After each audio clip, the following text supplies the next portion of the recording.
ചെറുതായിട്ട് നമ്മുടെ ആവശ്യത്തിന് നീളവും വീതിയും വിങ്സൊക്കെ ഇട്ട് വരച്ചു കൊടുക്കുക. ഞാൻ താഴത്തും അല്പം വരയ്ക്കുന്നുണ്ട് കേട്ടോ. ഞാൻ പണ്ട് മുതലേ താഴെ വരയ്ക്കാറില്ല, മുകളിൽ മാത്രമേ വരയ്ക്കാറുള്ളൂ. അതുപോലെ തന്നെ അപ്പുറത്തെ കണ്ണിലും വരച്ചു കൊടുക്കുക. ഇപ്പുറത്ത് എങ്ങനെയാണ് വരച്ചത് അതുപോലെ വിങ്സൊക്കെ ഇട്ട് വരച്ചു കൊടുക്കുക. താഴെ ഞാൻ ചെറുതായിട്ട് വരയ്ക്കുന്നുണ്ട്. അതിനുശേഷം ഞാൻ ഐലൈനറാണ് എടുക്കുന്നത്. അതിൻ്റെ മുകളിൽ കൂടി നമ്മൾ നേരത്തെ വരച്ച് അതിൻ്റെ മുകളിൽ കൂടി ഐലൈനറും വരച്ചു കൊടുക്കുക.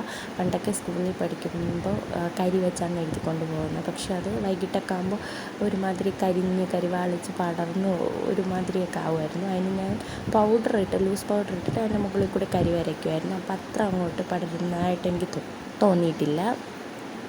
അതുപോലെ തന്നെ നമ്മൾ ഇപ്പുറത്തെ കണ്ണിലും ഐലൈനർ വെച്ച് വരച്ചു കൊടുക്കുക. വരച്ചു കൊടുത്തതിന് ശേഷം വിങ്സൊക്കെ നന്നായിട്ട് ഇട്ട് കൊടുക്കുക. താഴെയും കൂടി ചെറുതായിട്ട് ഞാൻ നേരത്തെ വരച്ചിട്ടുണ്ടായിരുന്നു, അതിൻ്റെ മുകളിൽ കൂടി വരച്ചു കൊടുക്കുക. നെക്സ്റ്റ് ഞാൻ എടുക്കാൻ പോകുന്നത് മാർസിൻ്റെ മസ്കാരയാണ് എടുക്കാൻ പോകുന്നത്. അത് പീലികളൊക്കെ ഒന്ന് വിടർന്നിരിക്കാൻ വേണ്ടി അതും കുറച്ച് അപ്ലൈ ചെയ്ത് കൊടുക്കുന്നത്. ഇതിൻ്റെ ഒരു നെഗറ്റീവ് എന്ന് പറയുന്നത് പ്രോഡക്റ്റ് ഒത്തിരി വരുന്ന പോലെ എനിക്ക് തോന്നുന്നുണ്ട് കേട്ടോ. ഒന്ന് ഡിപ്പ് ചെയ്തിട്ട് എടുക്കണേ, അപ്പം നന്നായിട്ടിരിക്കും.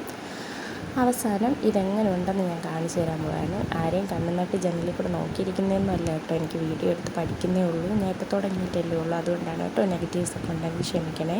എങ്ങനെ ഉണ്ടെന്ന് കമൻറ്റ് ചെയ്യണേ. Tata, love you all. എല്ലാവരും ഈ ഹാക്ക് ട്രൈ ചെയ്ത് നോക്കണം കേട്ടോ.